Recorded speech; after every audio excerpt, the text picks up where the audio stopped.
This Marquee Dragon video is sponsored by Shattered Crystal, game codes, and items. And I was very lucky enough to, this game that Mitch was called Ultima Online, although you see the top center, we actually originally called it Multima.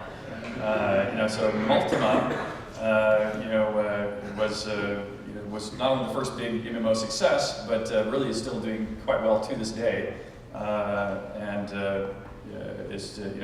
think still is a very interesting test case that I'll talk about here in a minute. And what's interesting also is when we started Ultima Online, no one believed in it.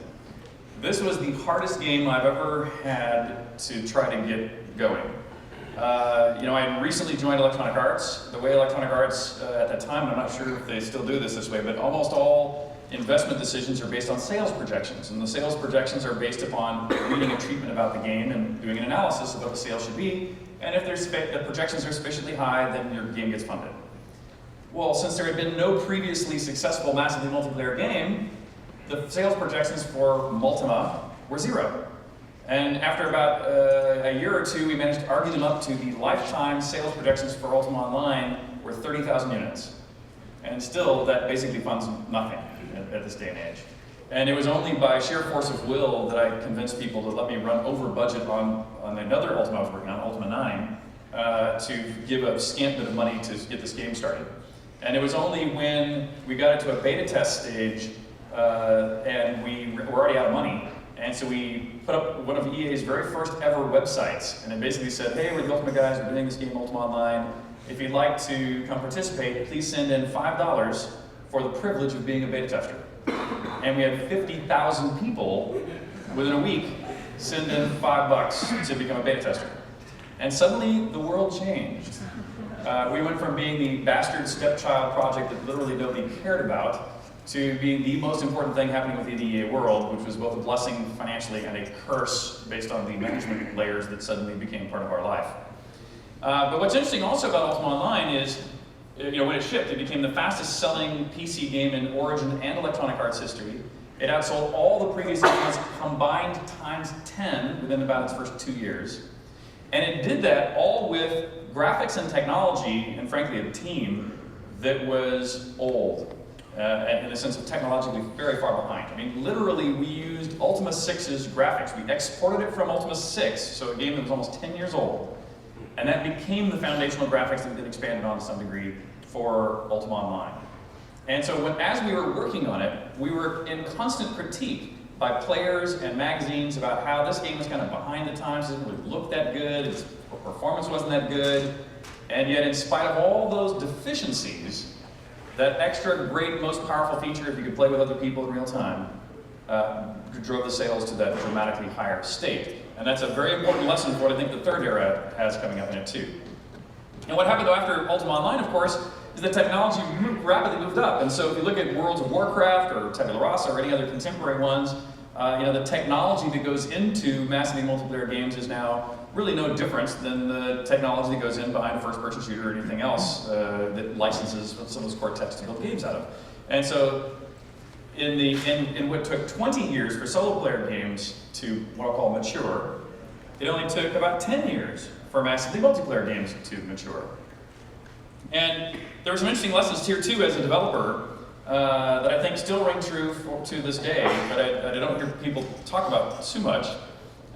Which is that when you're developing an MMO, you really are building effectively a city. You're going to build a place where millions of people will come live. But you're building it not organically over decades. You're building it in as few years as you can.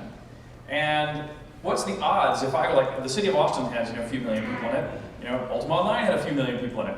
So what is the odds that me and 12 of my friends could build the entire city of Austin without input from anyone who would live there, and then eventually invite everybody to come in, and guess what, in a period of a month or two, 1 million or 2 people will move into the city of Austin. What's the probability that the power lines will work at all, that trash pickup will happen on time, that power, water, and other services will be distributed? What's the probability that the roads won't have potholes? Well, the probability of having a successful launch is basically zero. People are going to come in and find potholes or things that they don't like, or they don't like the tax rate, whatever it might be. Then they're all going to turn around and complain, which they do. Then you're going to receive our 12 or 20 people at the top are going to receive all this hate mail from all the people who you invited in. they're going to then believe nobody's listening because there's no way you can individually respond to the millions of people making complaints. And so therefore they're going to be upset because they feel unappreciated, even though you in fact are listening to them and their complaints are fairly universal, and so you work as fast as you can to fix all that. And so it was a real lesson to the importance of the political infrastructure that exists in the real world. When we first launched Ultima Online, and I know now you guys do a lot of community management and hierarchy and things well in advance of launch. But it really is, I still think very interesting to reflect on those lessons of even those earliest days. And for example, I know that in the new era of social games, people often talk about metrics-driven design decisions. And I'm often told, well, this is new and it really only comes into existence here with social games. And I'm going, no, we were doing this back even with MMOs. With MMOs, you still also, just like you do today, have the ability to see every click that every person does at every moment. And we immediately began building what I'll call data mining services to extract that, and ended up throwing away code that we'd spent a ton of time on that nobody cared about, like our virtual ecology system, this beautiful, glorious thing we put in. And then we also realized everybody loves to go fishing in Ultima Online, even though it was literally a 50-50 chance you catch a fish. And so we reinvested heavily in the simulations that people really were using. So now I'm going to talk about this third grand era that we find ourselves in now, and I think I'm betting about half the people in here are now involved in this new era, and which I find very exciting, just because in the over the year, maybe year and a half that I've been going out and giving talks on this subject, I've gone from feeling like I'm talking as an alien to non-caring ears to it's very clear here, everybody pretty much gets it. And for me, the definition of this third era, because the word social or the word casual are bandied around and sort of have separate meanings, but to me, what's really important is that games in this new third grand era are cheap or free to acquire, and they spread virally. That once you have a game of this kind, that it's very simple to use, usually without instructions. And also a key difference from MMOs, even than what I'll call free-to-play MMOs, is that the people you are playing with are not the strangers you bumped into in a virtual world. The people you play with in this new era start foundationally as your actual, real, true friends in the real world, who you happen to have also connections to digitally. And that's been facilitated by the fact that now pretty much everybody on Earth has a digital presence online in one form or another. And I think a great new feature that's come online, that's been kind of invented by a lot of these early players, is what I'll call these asynchronous play capabilities, which I even think MMOs will now, what I'll call traditional MMOs, will gain from dramatically. And of course, as you all are well aware, as we've gone from ones of millions of people that play solo player games to tens of millions of people who play massively multiplayer games, we're on the threshold now of crossing hundreds of millions of players in an individual social game, which I think is shocking and exciting, but also means that instead of just being teenage wealthy nerds, instead of being the second generation of mostly male, some female, slightly older brackets, but still fairly wealthy nerds, we're now really getting everybody. And one of the things about getting everybody is it means we're also getting all ages, all demographics, both genders. And what's interesting is up until this conference, this slide used to have a lot more relevance, and that since people were so much not believing in this new era, I remember back in the MMO era that people would always say MMOs don't interest me that much because they're always 5 or 10 years behind graphically. So the action isn't as visceral as it is in the first-person shooters. In an MMO, it's really hard to put story into games, and but that is actually lost because it is harder to do story in an MMO. And so there were a lot of people who avoided it as developers and as players, just because they made those excuses. Even though in reality, of course, they closed the gap very quickly. And the same thing's true for social and casual, where even myself, even prior, just maybe 3 years ago, as this was first kicking off, I was somebody who was poo-pooing it. I literally looked at it and went, those games just aren't terribly exciting to me. They don't look very good. The game design isn't very good. I'm just not interested. And so that kept a lot of us as players and us as developers out of what is really now going to be the dominant form of the dominant era for the next at least 5 years in my mind. And and here's an example of how fast it's evolving. When I looked at Farmville is the quintessential case study for me. I looked at it and went, wow, this game is not for me, that's for sure. It felt really clunky. The user interface wasn't that good as far as I was concerned. I quickly got tired of it. I saw, not much point in it. But then a year or so later, when Farmville came out and I played it, I went, wow, these guys have actually hired a real game designer. This game is actually nice to play. The user interface is considerably better, and I thought, no, this is evolving nicely. And interestingly, more recently, when Cityville came out, it is so complex now. There are so many bells and whistles and sparklers going off all over the place that frankly, it's too much for me. And maybe it's because I'm too old or something, I don't know what it is, but literally I now look at Cityville and I'm going like, wow, slow down, hang back a little bit. And so for me, it just tells me that the complexity that this new user can handle has gone from something that was, quote, beneath my station to is now beyond me. And so don't underestimate what this new customer will be able to handle. And while there's still some rules of thumb about like don't put scroll bars in because people won't figure them out and some other things like this, which you can show as sadly true because they don't ever use them because you know where their clicks are. Don't worry, they're evolving very, very quickly. And yeah, it's grandmas and grandpas as much as anything else, but don't worry, they'll get it. Just give them the chance, let them go through the same evolution that we all went through, and they're going through it a lot faster than we went through it. And what's also interesting about these eras is each one of these eras has caused a seismic shift in who the big players are in our industry. And that has provided a great opportunity to start new companies and build new empires. But those opportunities are brief. They close almost as fast as they open. So for example, Origin was one of the first creators of solo player games. But as the industry matured over 20 years, you eventually get to the point where the distribution channel, ownership of marketing and distribution becomes a problem if you have 100 companies. And so there's a consolidation which reduces that down to maybe half a dozen companies. And so Origin, one of the reasons we became part of Electronic Arts is because frankly we had to. There was no way we could have remained independent and still gotten on the store shelf at Kmart or wherever else, because they're not going to talk to the 10th largest company in the industry. They only want to talk to the top 5. And so, but then what happened is when we did Ultima Online, and we thought, well, we've now opened this brave new world. Well, at that time, that was not an interest of EA. EA actually was not interested in letting us go do a Wing Commander Online and some other things at the time. And so therefore, a bunch of us split off to pursue what we thought was this next great era of massively multiplayer games. And guess what? It was the next great era.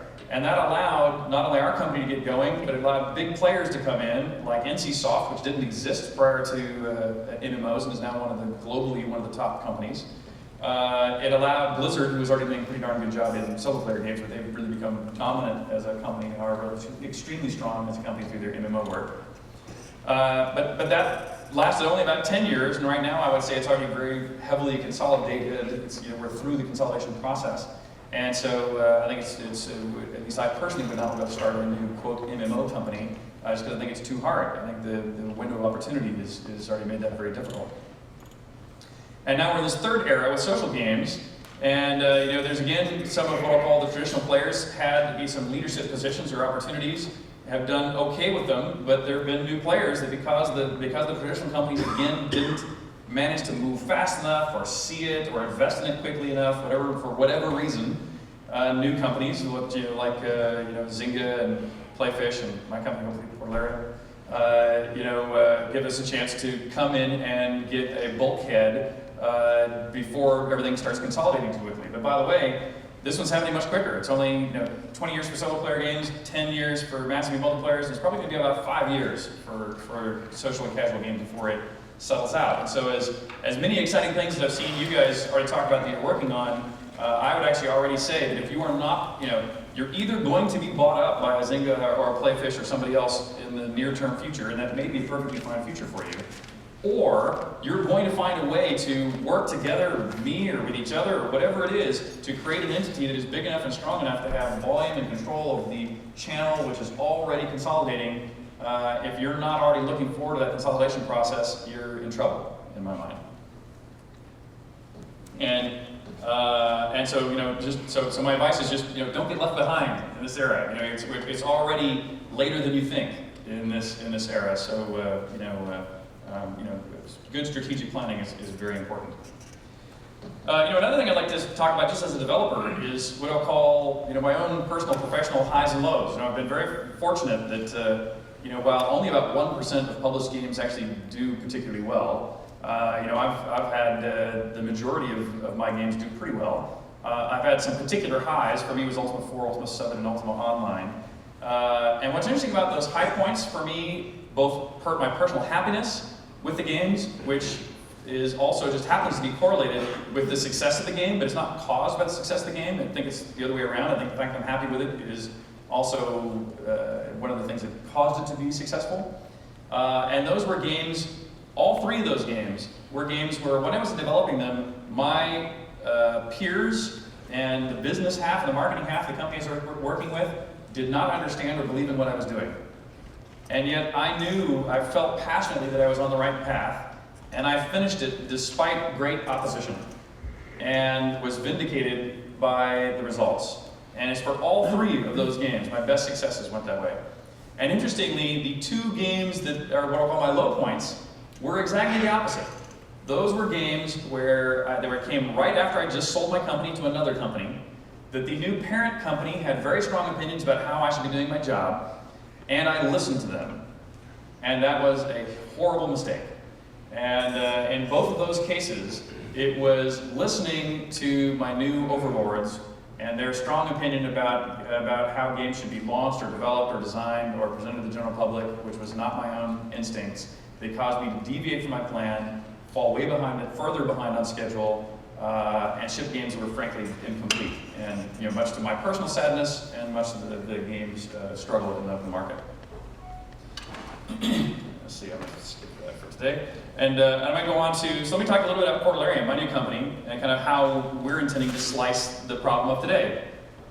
The first thing we're doing as a company is respecting the social graph, which I know is a term, it's a buzzword that's used a lot these days, but in a way that I think is not being done by a lot of the current big players in this medium.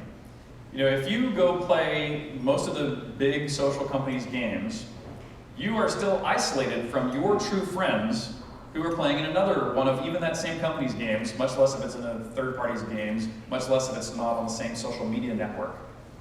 And we think that's wrong. We're believers that what's important about this third era is that you're playing with your real friends.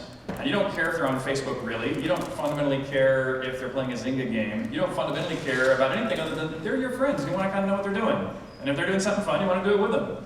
And so we've created a suite of tools that kind of obfuscate everything else about the universe except who your friends are and what they're doing, and give you a very high bandwidth connection to your friends, whether you're in a game, out of a game, in our game, in somebody else's game, and allow you to see those data streams of what they're doing and participate with them in those games and join them in those games right away.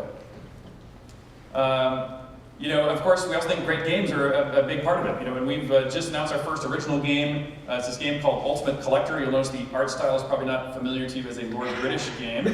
But you may or may not know that I actually am a big-time collector. My home in Texas is full of collections, everything from space to natural history to scientific instruments to dungeons and weapons and armor and all this kind of stuff. And independent of starting this game about collecting, I was personally contacted by a television studio who wants to, as you may know, collecting television shows like Pawn Stars or American Pickers, these sort of things are the new wave of reality TV. And as it turns out, completely independent of starting a game about collecting, I was contacted to be the host of a TV show about collecting.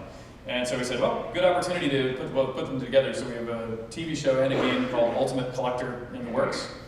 And even though that doesn't seem to you that much to be a, quote, Lord British game, to me it's a stepping stone to the bigger Lord British game. And any MMO-like experience, which I use the word like carefully because I'm not making an MMO literally, I'm making something that's MMO-like next, for what I call Lord British's New Britannia or Lord British's Empire or whatever I end up calling it eventually. But this game, Ultimate Collector, is building the tools necessary to build the next game, if you know what I mean. So it's a stepping stone part of the process. So we have tests and the tools and design ideas and technology that go into the next game. And what I think is interesting is if you look at Ultima Online. Ultima Online is still quite unique in the world of MMOs, I think. I think there's Ultima Online and most every other MMO. And most every MMO, to me, starts with things like EverQuest and goes through World of Warcraft. And they are games that are fundamentally about combat. Every player playing in EverQuest through World of Warcraft is a combatant. Now, they may also have another skill, like to be able to craft things or make potions or do magic, but everyone playing is a combatant. Ultima Online was not that way. In Ultima Online, you could bake a farm, you could go build a little city out in the woods, homestead, you might say. You could run a tavern or a shop or a bakery or things of that nature. You could tame pets. You could even build little fish tanks and have your own little fish groups, fish things. And there were, some significant fraction of players who never got involved in combat. They only did these other roles within the game that were non-combat roles, and that I still think remains relatively unique in MMOs. But what's interesting is, let's look at the games that are currently popular on social media. They're games about farming, building in the frontier, building a little city, running a little cafe, having little pets, and little aquariums. And guess what? Those are all gameplay that was already proven to be highly desirable by the player base in Ultima Online.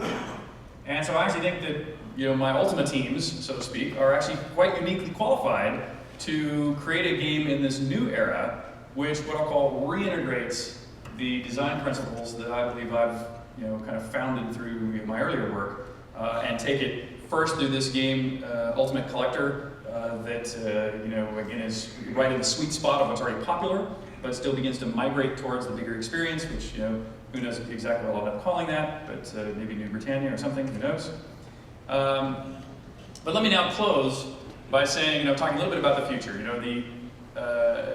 It's interesting that while I believe you guys all get it, I was just reading, I can't remember what the article was in, but there's people now writing articles about, this whole new social stuff is a flash in the pan, it's going to, the games aren't evolving fast enough, or people are going to get tired of them, or, it's going to die here soon. And I couldn't feel more differently. I think it is unquestionable in my mind that this free-to-play, virally spread distribution method is absolutely here to stay. That being said, it doesn't mean it will be freely accessible and easy to use for small startups. I mean, that's already, any of you working in this industry already know how quickly the channel is closing to people who don't already have a pretty good bulkhead. But the good news is that, developers and the consumers are now global.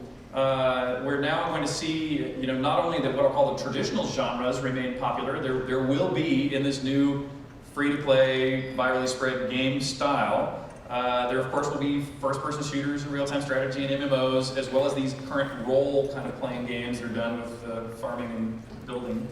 But we're also going to see more stratification, just like we do in the movie industry. If you think of the movie industry, there's the action shoot-em-ups that are for the guys, and there's the romantic comedies that are there for the girls. And that same thing is going to be true, but maybe with a few different archetypes in this new era, because now we really do have everyone on Earth as a potential gamer in the games that we create. And that's a very exciting and powerful moment, I believe, for us as an industry. And so with that, I'll say thank you guys very much, and hope you enjoyed it, and I'd be happy to take some questions if you get a chance. Thanks.